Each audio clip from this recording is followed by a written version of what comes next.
Estamos reunidos mais uma vez como família, como amigos, como irmãos e como igreja também. Você pode aí no seu lar louvar o Senhor nesse momento, engrandecer o nome dEle. Vamos fazer isso juntos, que você possa ser abençoado, inspirado por esse momento e que você tenha em mente que por qualquer medo que você tenha, qualquer incerteza, qualquer dificuldade que nós tenhamos, nós temos uma coisa que é certa no nosso coração, é que o amor de Deus não falha, o amor de Deus continua sendo o amor de Deus por cada um de nós. Vamos louvar o Senhor nesse momento, por esse tão grande amor. Vamos lá.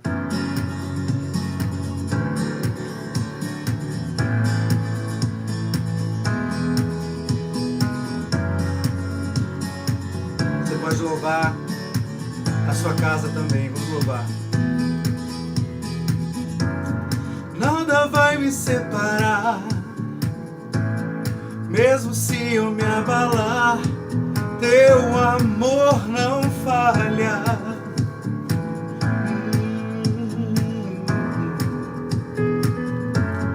Mesmo sem merecer, tua graça se derrama sobre mim, pois teu amor não falha. Na, na, na. Tu és o mesmo para sempre, teu amor não muda. Se o choro dura uma noite, a alegria vem pela manhã. Se o mar se enfurecer, eu não tenho o que temer, porque eu sei que me amas e o teu amor não falha. Na, na, na, na, na, na, na, na, na, na. Teu amor não falha. Na, na, na, na, na, na, na. Se o vento é forte e profundo o mar, tua presença vem me amparar, pois teu amor não falha, não falha. Oh, difícil é o caminhar, nunca pensei que eu fosse alcançar, mas teu amor não falha.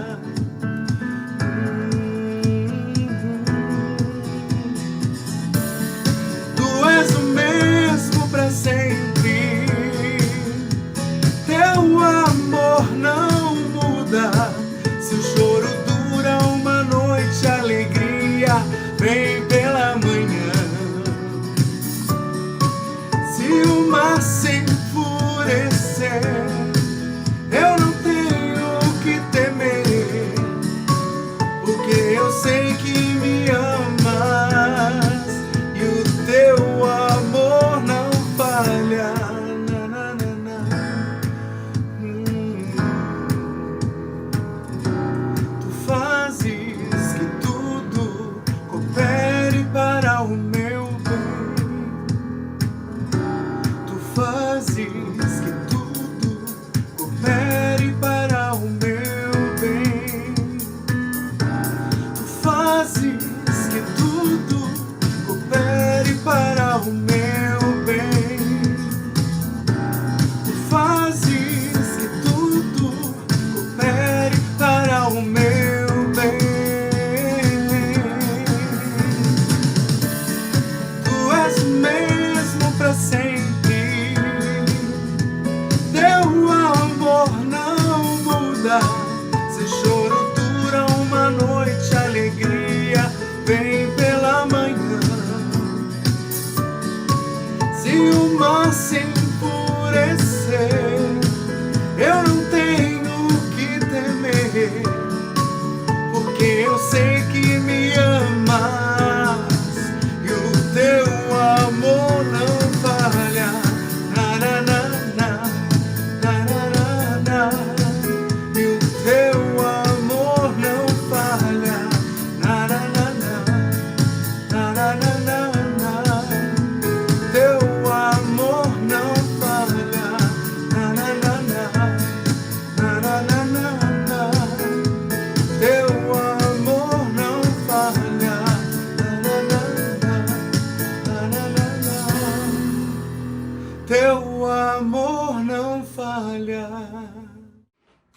Graça e paz, meus amados irmãos. É bom mais uma vez estarmos juntos, mesmo separados, estamos unidos de alma e coração em Jesus Cristo.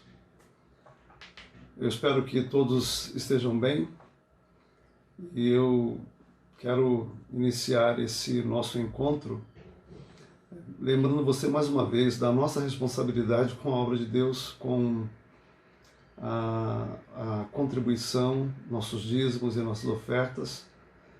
Como você sabe, a nossa igreja ela tem responsabilidades mensais e nós temos que honrar com essas responsabilidades.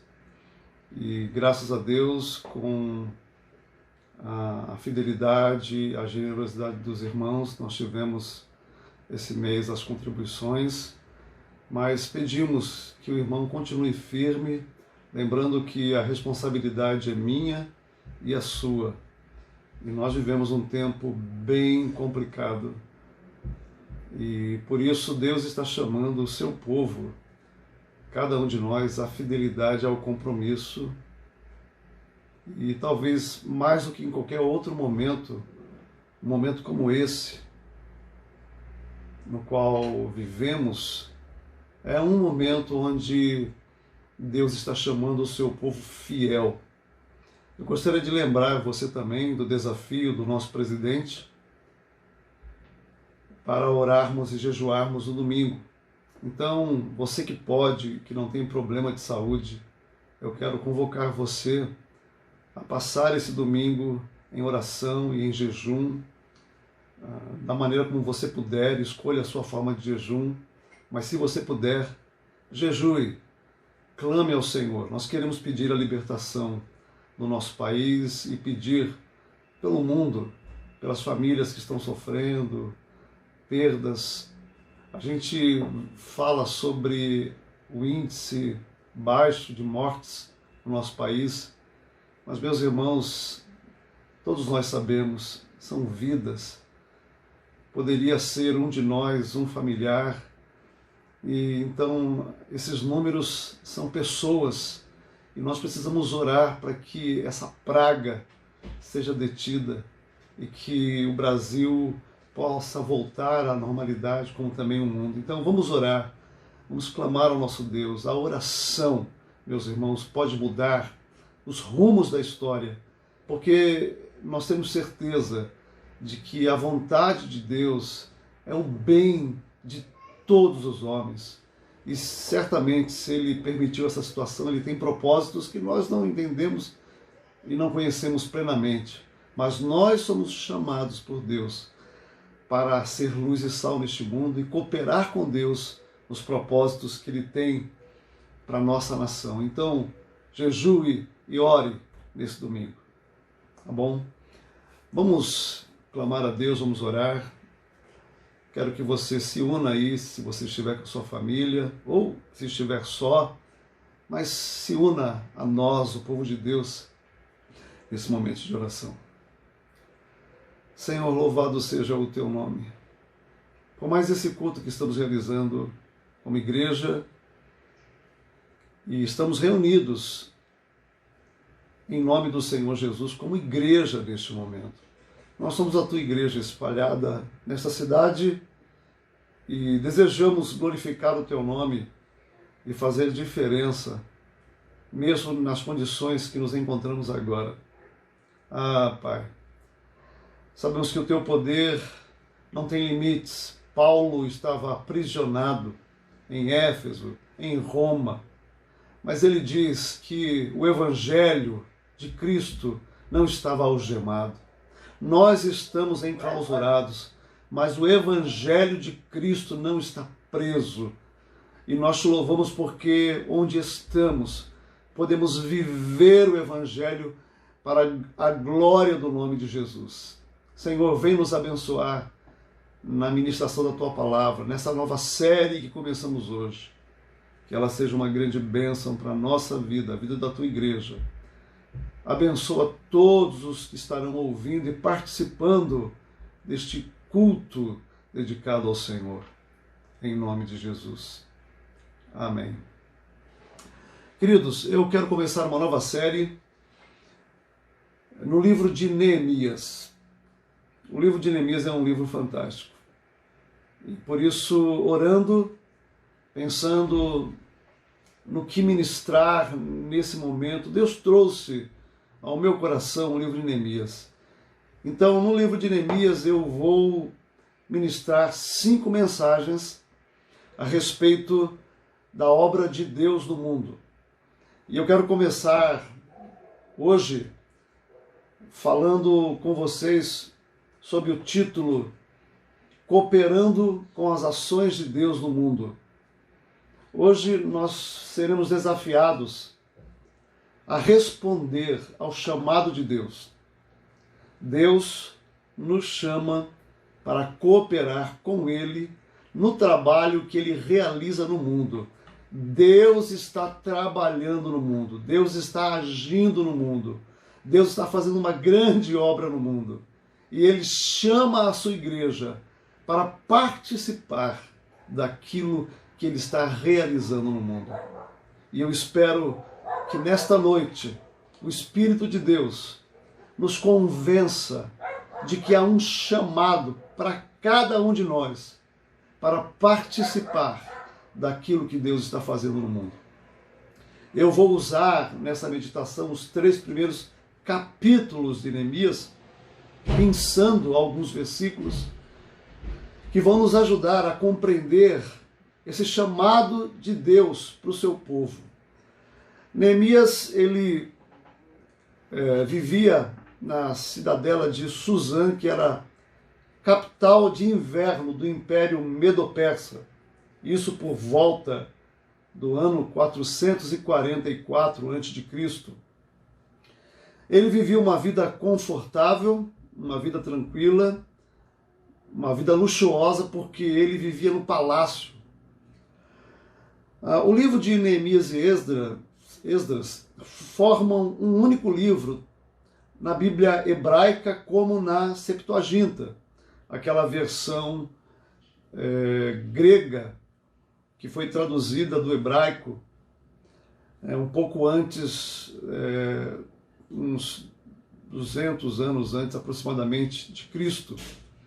Então, essa Bíblia, a Septuaginta, quanto a Bíblia hebraica, Esdras e Neemias formam um único livro. Você sabe que depois que o reino de Israel se dividiu com a morte de Salomão, os reinos se dividiram em reino do norte e reino do sul. O reino do norte foi levado pela Síria para o cativeiro aproximadamente no ano 722. O reino do sul, um pouco mais tarde, no ano 586.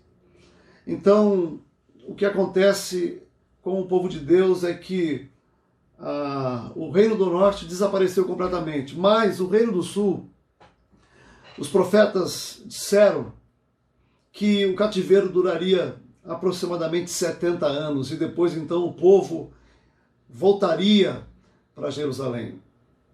A volta do cativeiro aconteceu em 3 levas. A primeira leva, o grupo muito grande que veio sob a liderança de Zorobabel para reconstruir o templo.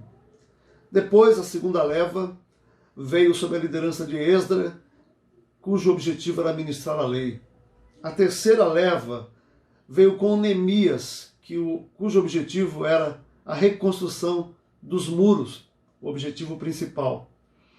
E então nós estamos aqui quase 120 anos depois do cativeiro de Judá, do Reino do Sul, sob o governo de Nabucodonosor. Babilônia, que era uma nação megalomaníaca, caiu e a partir daí então o reino Medo-Persa passou a dominar o mundo e nesse contexto Neemias está servindo sob o governo de Artaxerxes. O nome de Neemias significa confortador, dado por Deus ou aquele que consola. É impressionante que esse nome tem tudo a ver com a história de Neemias. Eu gostaria de aprender com os irmãos lições e quero considerar o livro de Neemias uma analogia em relação ao chamado de Deus para a igreja fazer a sua obra no mundo. Romanos capítulo 15, versículo 4, diz que tudo o que foi escrito nas Escrituras foi escrito para nos ensinar, a fim de que tenhamos esperança por meio da paciência e da coragem que as Escrituras nos dão. Então tudo que foi escrito serve para nos ensinar. E certamente o livro de Neemias trará ricas lições para a nossa vida. E eu quero começar já a olhar o livro de Neemias no capítulo 1, versículo 1 ao versículo 3, e a partir destes versículos e outros, um princípio que afirma que todos nós somos chamados para cooperar com a obra de Deus no mundo. Todos são chamados, todos.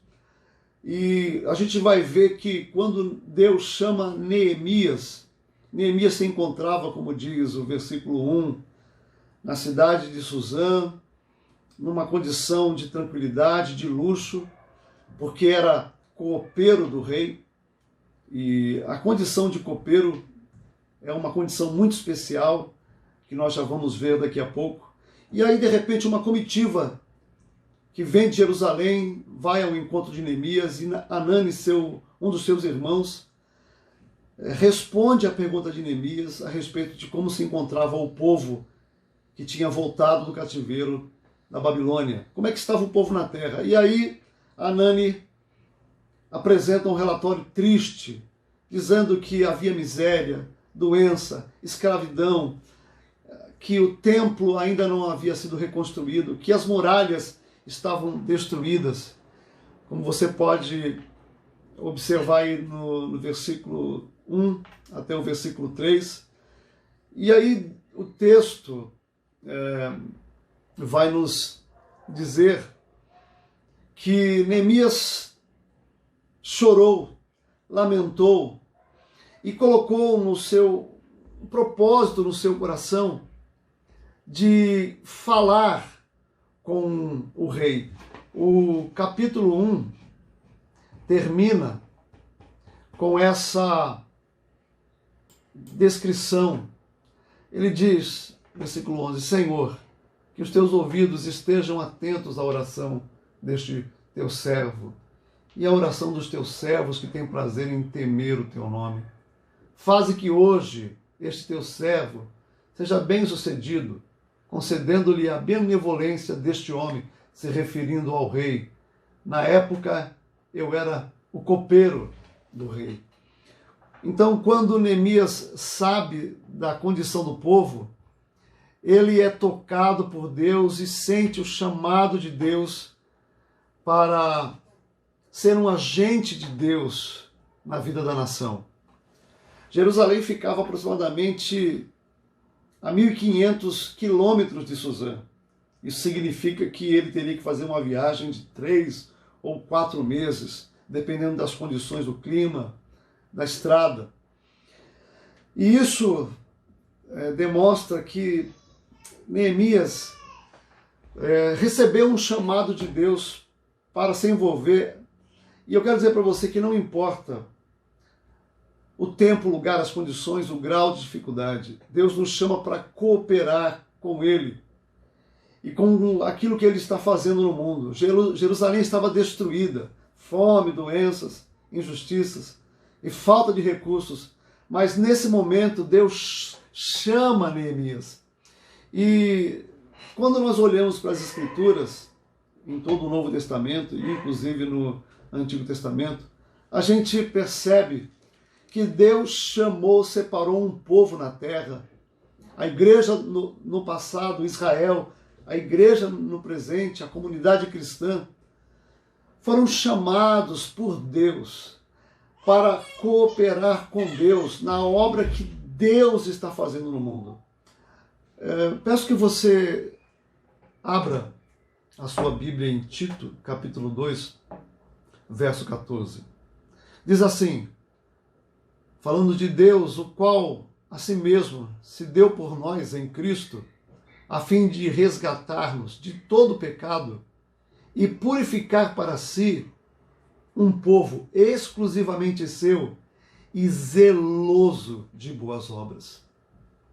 Esse é o chamado de Deus para toda a igreja. Deus está fazendo uma obra no mundo. E nesse tempo, principalmente, Deus está fazendo uma obra no mundo. Está chamando a igreja para se envolver com a sua obra. Deus está me chamando. Deus está chamando você para aquilo que Ele está fazendo no mundo. E nós já temos aprendido em ministrações anteriores que quando tomamos conhecimento de um problema, nós nos tornamos responsáveis diante de Deus pela solução desse problema. E essa é um princípio poderoso nas Escrituras. Nós temos demandas, problemas no mundo. A igreja é chamada nesse tempo para se envolver com esses problemas. Eu e você somos a resposta de Deus para o mundo, meu irmão, minha irmã. E é um tempo de oportunidade para mim e para você. E eu quero dizer para você que não importa que estejamos assim, na condição que estamos enclausurados. Se você pegar o capítulo 3, versículo 1, você vai encontrar, o versículo começa assim, mas também todos homens da cidade foram trabalhar. Eu vou abrir aqui para ler com você rapidamente. Olha o que diz: o sumo sacerdote Eliasibe e os seus colegas sacerdotes começaram o trabalho e reconstruíram a porta das ovelhas. E a partir daí, no capítulo 3, você pode ler depois, você vai encontrar o envolvimento de todos, líderes, pessoas ricas, pessoas pobres, mulheres, crianças, se envolvendo com a obra de Deus, o chamado de Deus para aquele povo, para a reconstrução dos muros e da cidade. É verdade que no versículo 5 do capítulo 3, você vai encontrar homens da cidade.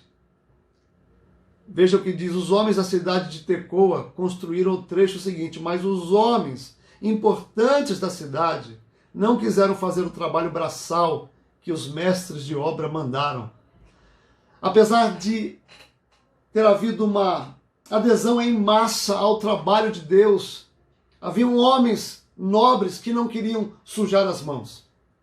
Isso é uma realidade em todos os lugares. O povo de Deus é chamado, mas sempre nós teremos pessoas que não vão sujar as mãos, não vão participar, não vão se envolver com a obra de Deus, não vão obedecer ao chamado de Deus. E eu quero dizer para você que todos nós somos chamados, mesmo nesta condição. Esta semana, nós aqui em casa, trabalhando, eu pude fazer atendimentos online. Nós podemos atender e socorrer pessoas da nossa comunidade, mas mais tarde, ainda nesta mensagem, eu quero fazer algumas citações a respeito disso. E eu quero dizer para você, Igreja Batista Vila 7, que o seu pastor está disposto e à disposição para atender você. Fiz essa semana atendimentos online. É um instrumento que nós podemos usar neste momento. Então, você precisando de ajuda, querendo conversar, falar com o seu pastor, eu me coloco à disposição e poderemos oferecer atendimento para você nesse momento.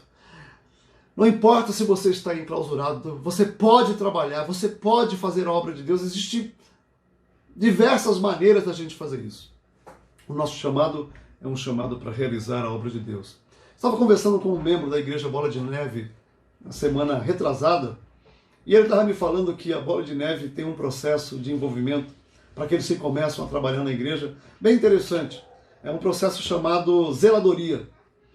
Então são pessoas que, segundo ele, buscam através da obra na casa de Deus se envolver com limpeza, manutenção, organização e oferecer um ambiente apropriado no templo para que as pessoas possam adorar a Deus. Esse grupo também atua na logística da igreja como um todo, limpeza, organização de cadeiras, acomodação de visitantes e idosos, recolhimento dos cálices da ceia, organização para o dízimo e até controle de iluminação durante os cultos e eventos.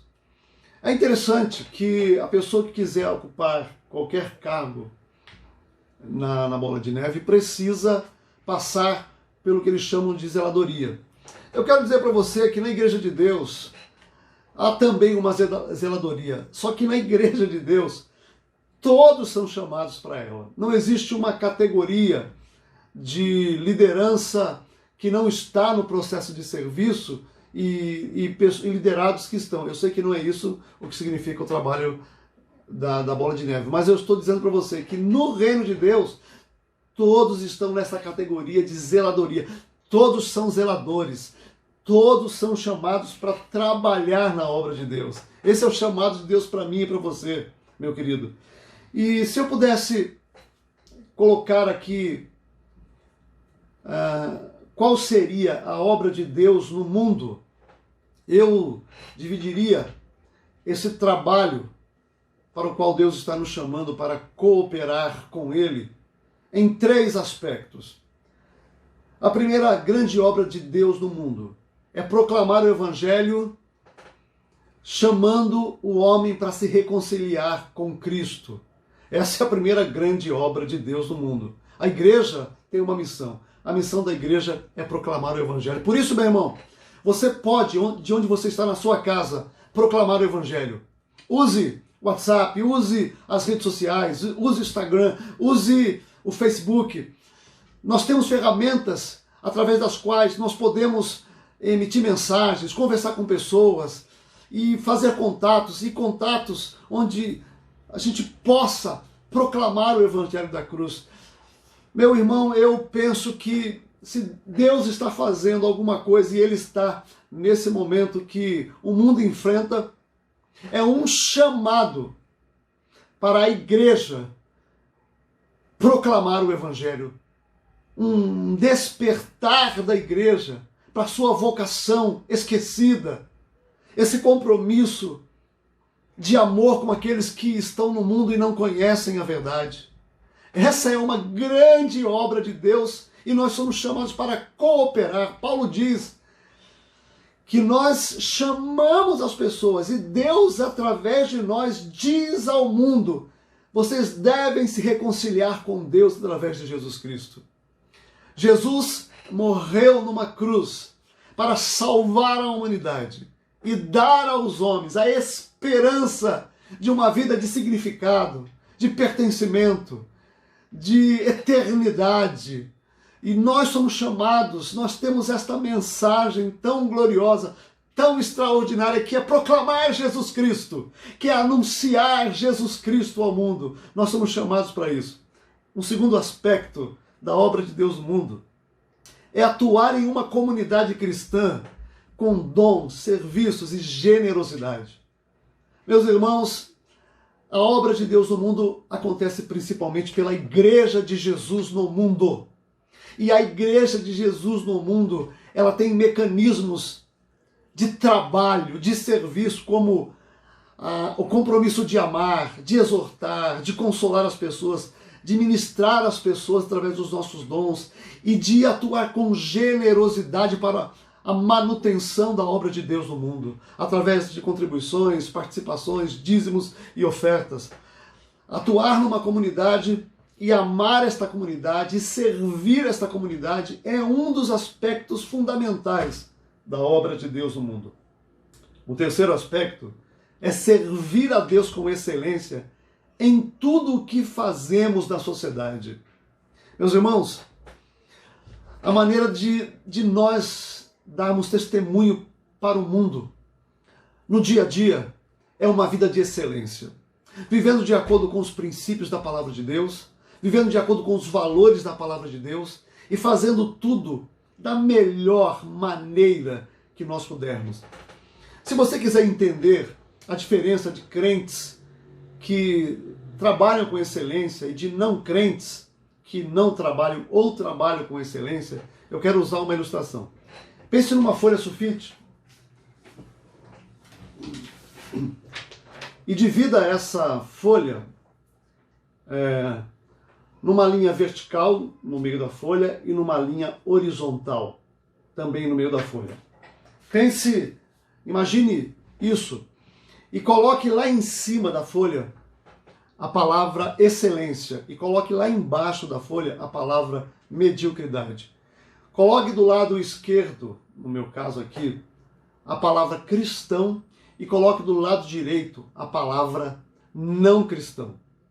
Com esse gráfico nós podemos perceber o seguinte, que não cristãos podem trabalhar com excelência ou podem trabalhar com mediocridade. Mas os cristãos também. Eles podem trabalhar com excelência ou podem trabalhar com mediocridade. O plano de Deus para o mundo é que você, como cristão, alcance a excelência. E através de revelar, através do seu trabalho, por meio do seu trabalho, justiça, criatividade, revelar através do seu trabalho excelente desempenho, as pessoas vão perceber em você algo diferente. Sendo imparcial, sendo justo, sendo amoroso, tratando as pessoas de acordo com os valores do reino de Deus, você vai oferecer ao mundo um trabalho de excelência. E enquanto você faz isso, certamente você será chamado para responder às pessoas qual é a razão da sua vida, de alegria, do seu entusiasmo, da sua fidelidade, do seu comprometimento, do seu trabalho zeloso. Meus queridos, nós somos chamados para trabalhar. João 5,17 diz assim, Jesus dizendo, mas ele lhes disse, meu Pai trabalha até agora e eu trabalho também. Deus continua trabalhando até agora e o trabalho que Deus está fazendo no mundo, Ele está fazendo principalmente através do seu povo. É verdade que Deus não depende de ninguém. Ele poderia fazer tudo sozinho. Mas Ele decidiu na sua sabedoria e no seu poder soberano e misterioso fazer a sua obra no mundo através e em cooperação com o seu povo. Meus irmãos, o povo de Deus está trabalhando no mundo inteiro. E o povo de Deus está pagando um preço por esse trabalho. Essa semana eu estava lendo no aplicativo Conexão Política, um aplicativo bem interessante a respeito das notícias do Brasil e do mundo, que a missão Portas Abertas do irmão André, ela denunciou que em 2019 260 milhões de cristãos foram afetados por níveis extremos de perseguição no mundo. Meus irmãos, o povo de Deus trabalhando 260 milhões só no ano de 2019. O irmão André, a missão Portas Abertas, apresenta uma lista de 50 países onde os cristãos são perseguidos. No topo da lista está a Coreia do Norte, depois Afeganistão e Somália. A Índia aparece em 10º lugar, o Egito em 16º, a China em 20º, a Rússia em 46º lugar. Nesses países, duas forças estão atuando com poder devorador e destruidor sobre a igreja. O islamismo, na maior parte deles, e o comunismo. No ano passado, morreram em média 12 cristãos por dia nesses países, que vai dar em torno de 4.380 mortes. Na Coreia do Norte, o país que está no topo da lista, 90 mil cristãos estão presos agora. Você sabe por que o povo de Deus está sofrendo? É porque eles foram chamados para cooperar com a obra de Deus, foram chamados para trabalhar para Deus, e por causa do trabalho feito em cooperação com Deus, estão padecendo perseguições. Meus irmãos, nós vivemos num país privilegiado, onde não sofremos perseguição deste tipo. Pessoas mortas, agredidas, torturadas. E Deus tem chamado a igreja para participar. Mas o que nós temos visto até o presente momento é uma igreja acostumada e que já assimilou os princípios da pós-modernidade, que se distanciou do comprometimento das instituições. Nós temos ainda instituições sérias neste país, igrejas sérias, mas o povo de Deus se acomodou. Não há mais trabalho, sacrifício, amor.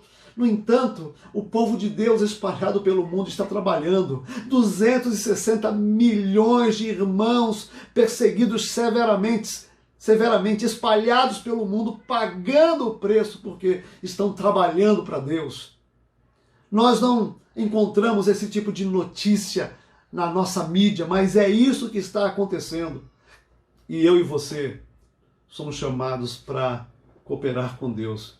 Quando eu leio o livro de Neemias, eu encontro, além desse princípio, e encontro inclusive a razão que explica o porquê o povo de Deus se compromete com a obra de Deus. Nós aprendemos com Neemias que para nos envolvermos de maneira apropriada com a obra de Deus, nós precisamos, é necessário da nossa parte, uma entrega total da nossa vida a Deus.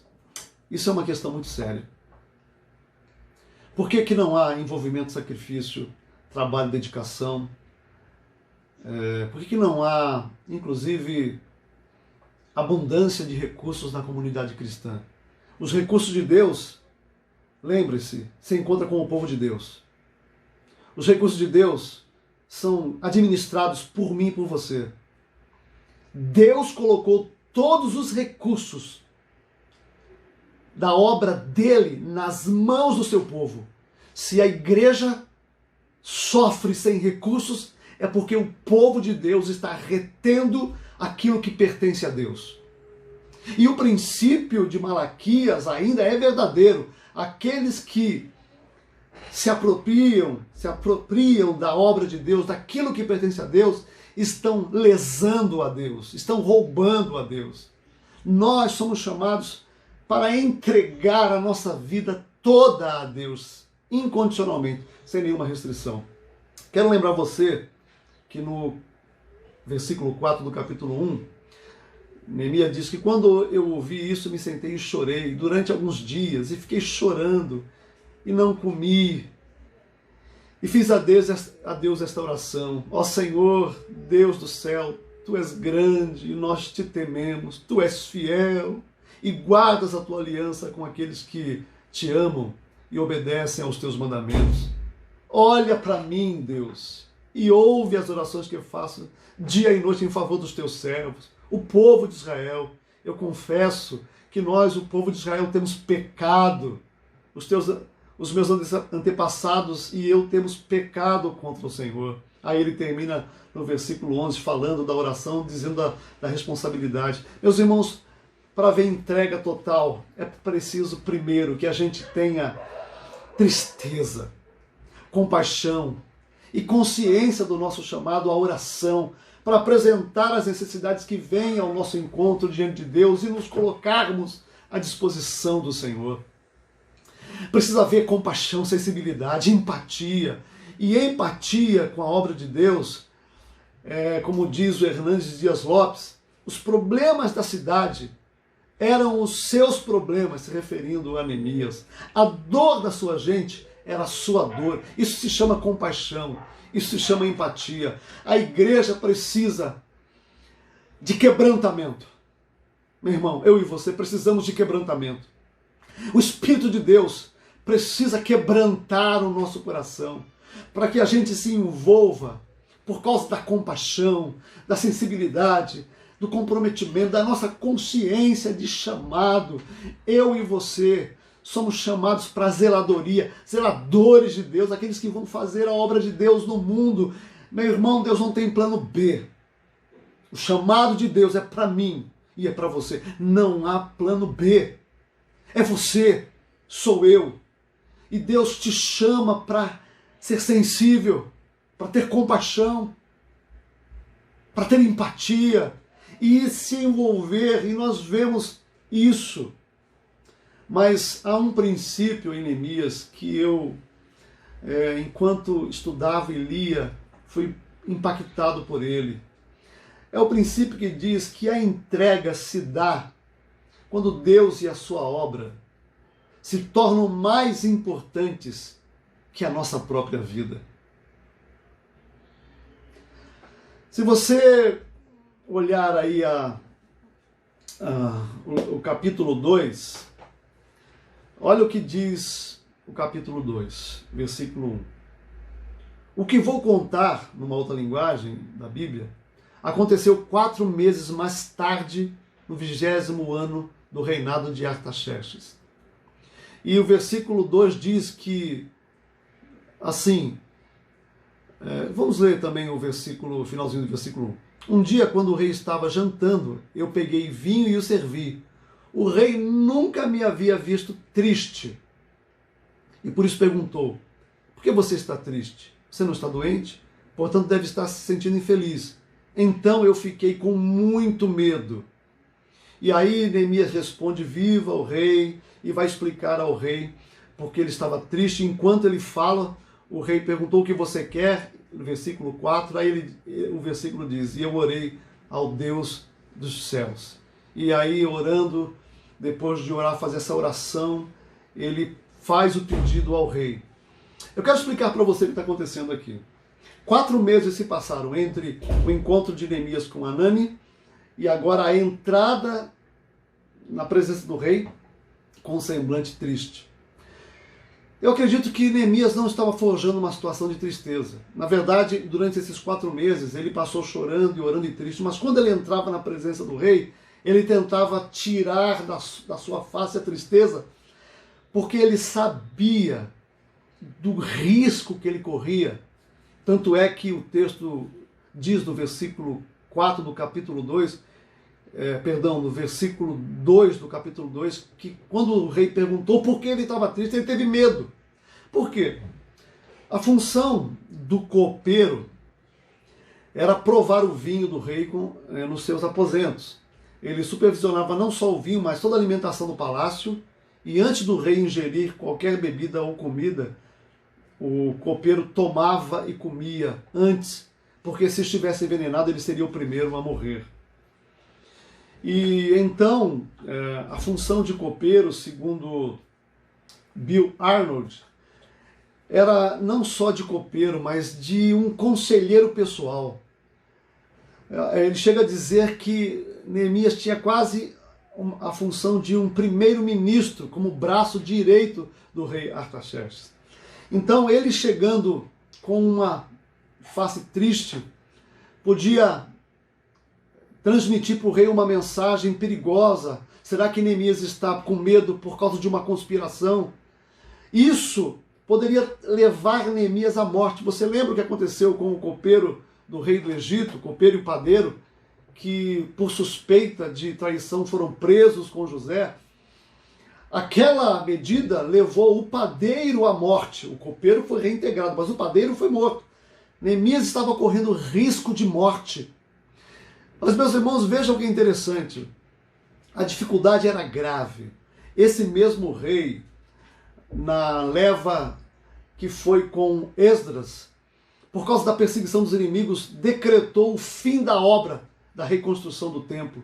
Agora Neemias tinha que pedir para o rei para se ausentar, era um cargo de confiança, e iria ainda pedir recursos para este rei, e ele sabia que ele estava correndo risco de morte.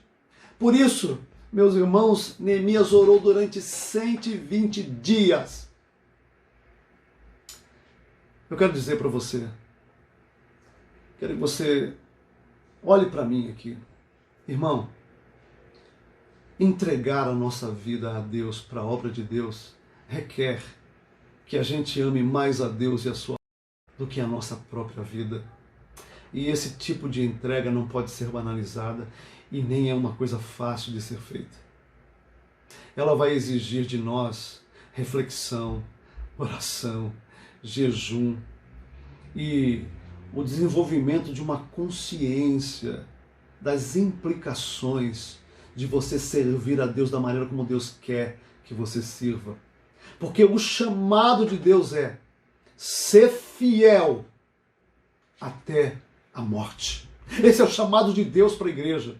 Por isso, quem quer servir a Deus precisa amar a Deus e a sua obra mais do que a própria vida. Eu quero lembrar 2 versículos do Novo Testamento. O primeiro, Atos capítulo 20, versículo 24. O exemplo de Paulo. Olha o que Paulo diz. Porém, em nada considero a vida preciosa para mim mesmo. A minha vida não tem mais importância. Contanto que eu complete a minha carreira e o ministério que recebi do Senhor Jesus para testemunhar o Evangelho da graça de Deus. Isso é entrega total.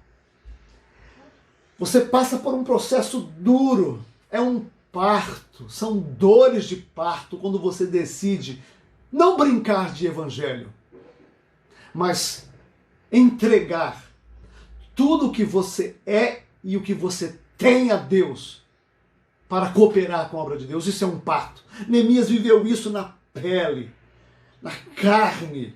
Ele sofreu 4 meses orando, clamando a Deus, porque ele sabia que chegar na presença do rei e pedir ao rei sua ausência e recursos ainda para um rei que já tinha emitido um decreto para parar o trabalho da reconstrução do templo e os riscos eminentes ao seu cargo e à sua função, Neemias sabia que ele estava correndo o risco de morte.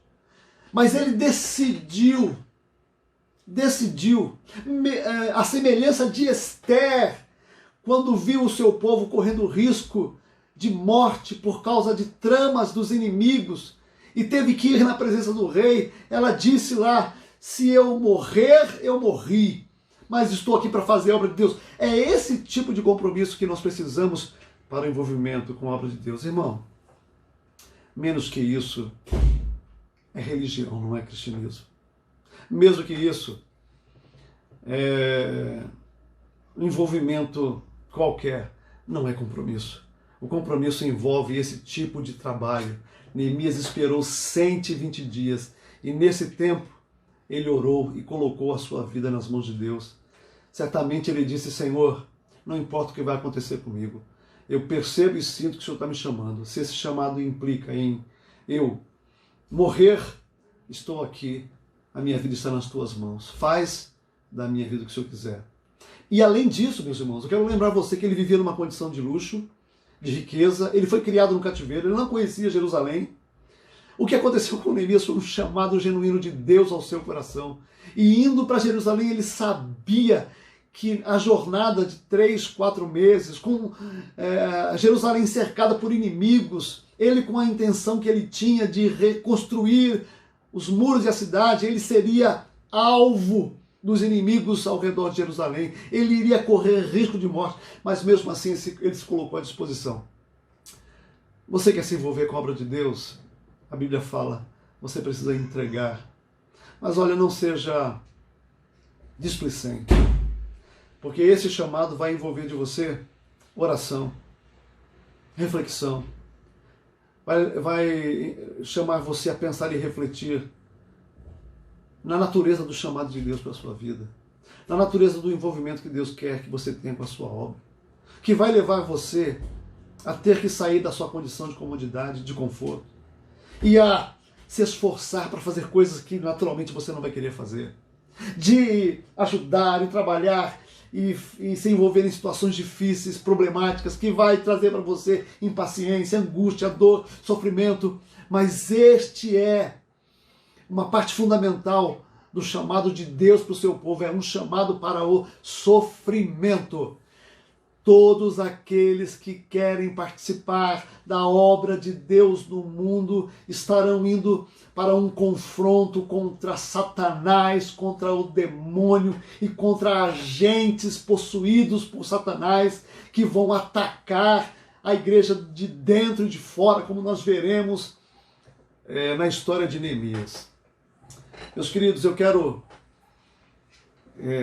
olhar com você ainda a respeito da obra de Deus nesta mensagem, uma coisa muito importante que Neemias entendeu quando ele recebeu o chamado para cooperar com a obra de Deus e decidiu entregar a sua vida de forma irrestrita a Deus para um envolvimento que poderia trazer a sua morte.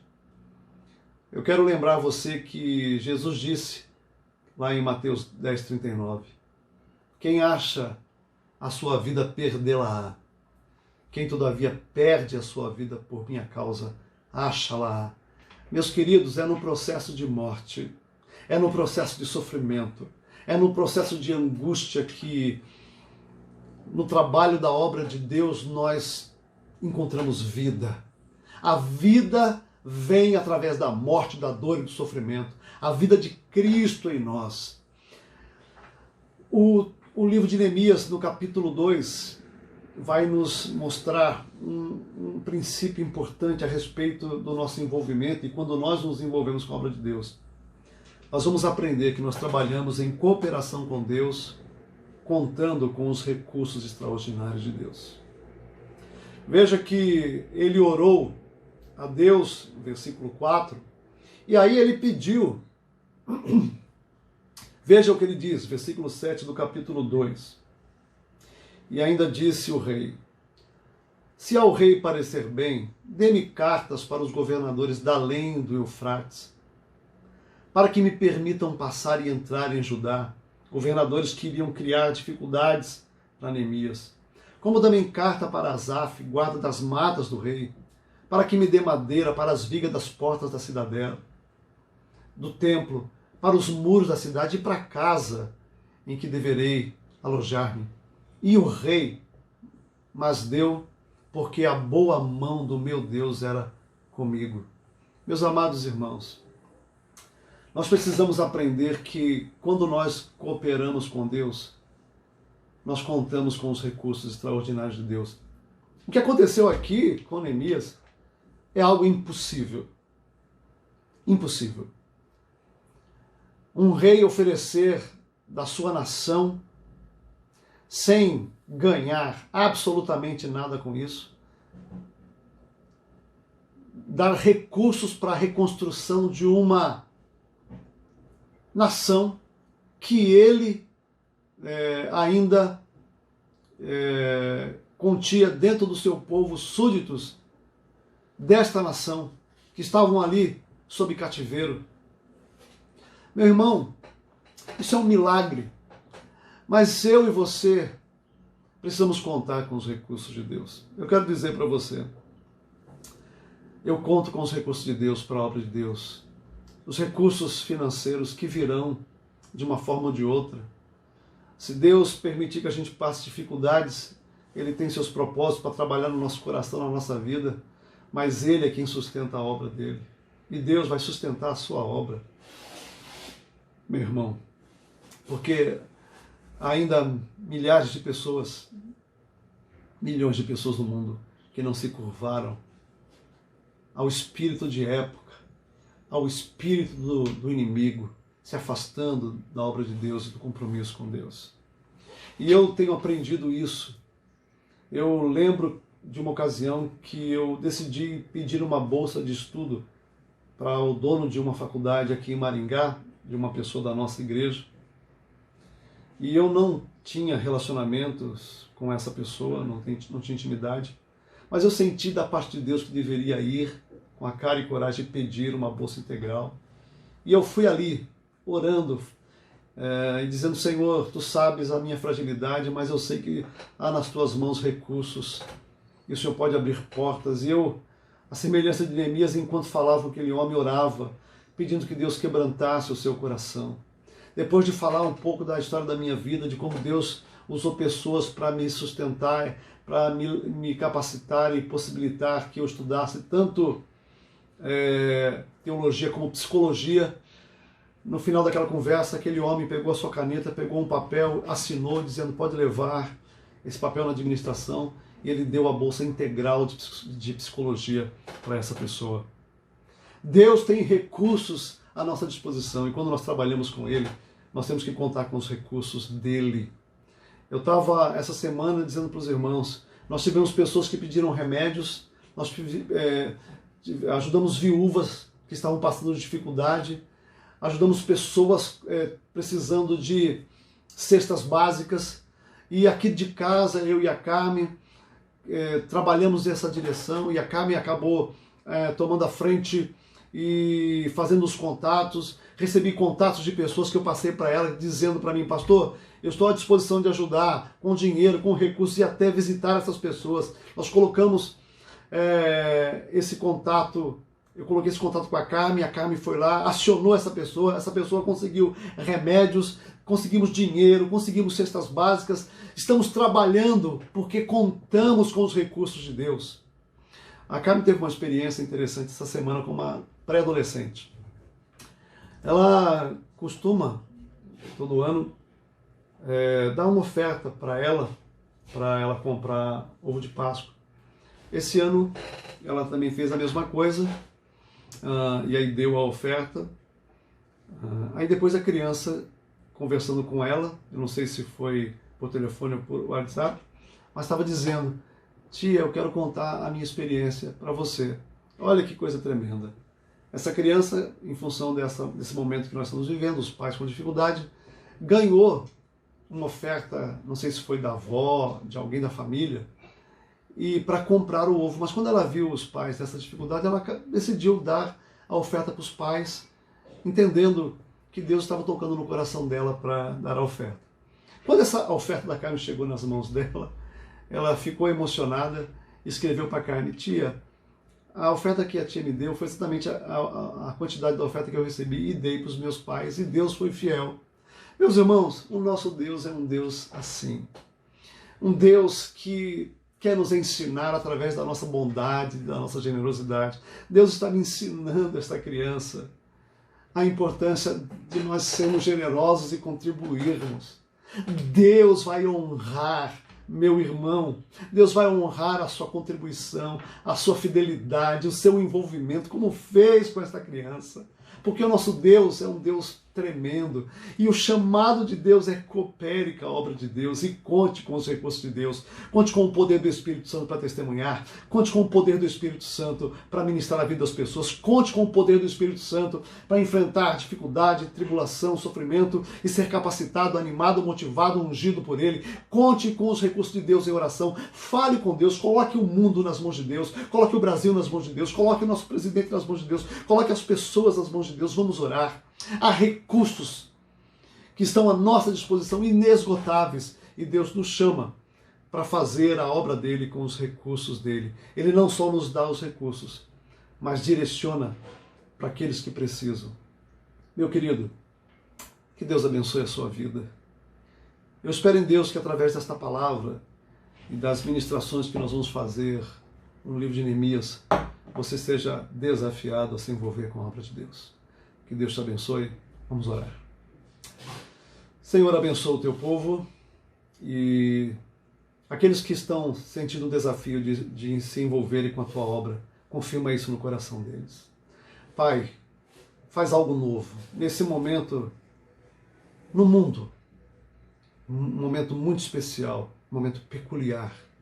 Um momento que não foi criado pelo Senhor, porque o Senhor não criou o mal, mas que o Senhor está usando para a tua glória, para despertar o teu povo. Talvez esse evento que aconteceu em escala mundial faça parte daqueles eventos que a Bíblia descreve como o princípio das dores.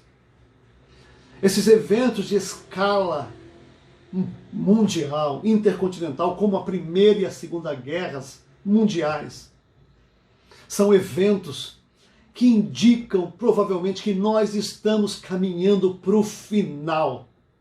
Este momento é um momento inusitado e certamente Deus, o Senhor está nos chamando para nos despertarmos para a tua obra.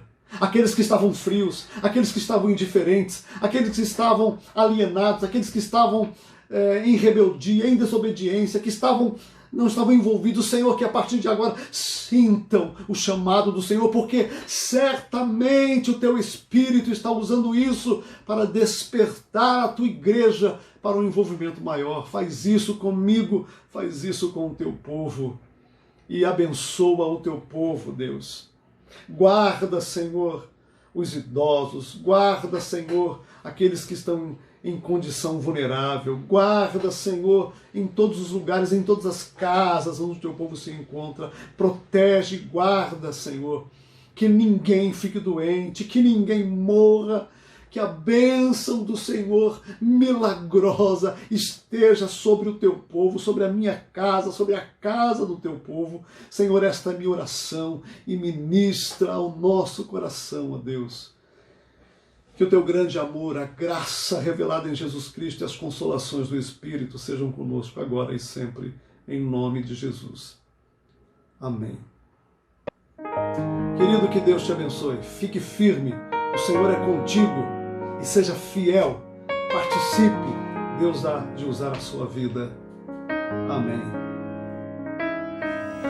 Ainda tento encontrar alguma forma para explicar o amor de Deus. Deixou seu reino e poder e veio ao mundo para morrer por mim.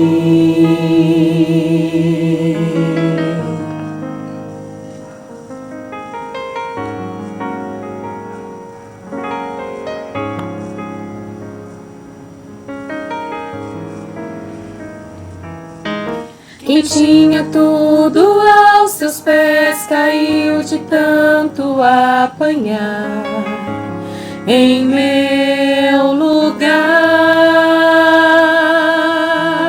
O ser mais poderoso do universo, pendurado ali naquela cruz. Não tente entender, não há como explicar. Sofreu e humilhou-se, morreu por me amar. O que aconteceu? Não há como explicar.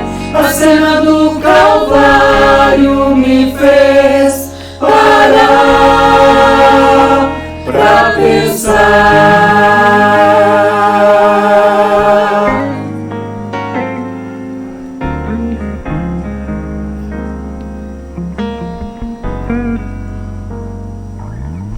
Sinceramente desisti de entender o coração.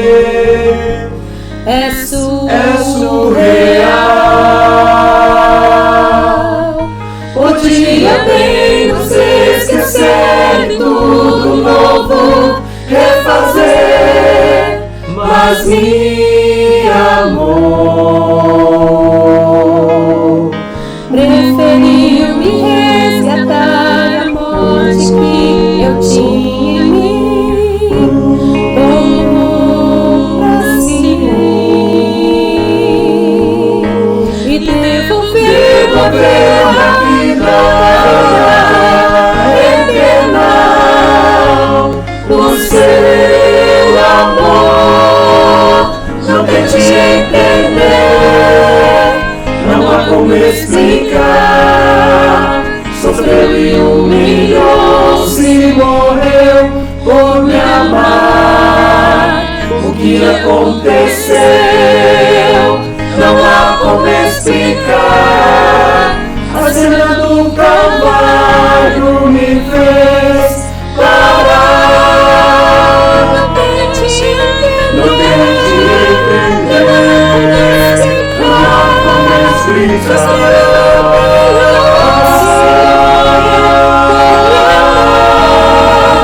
O que aconteceu? Não há como explicar. A cena do Calvário me fez parar.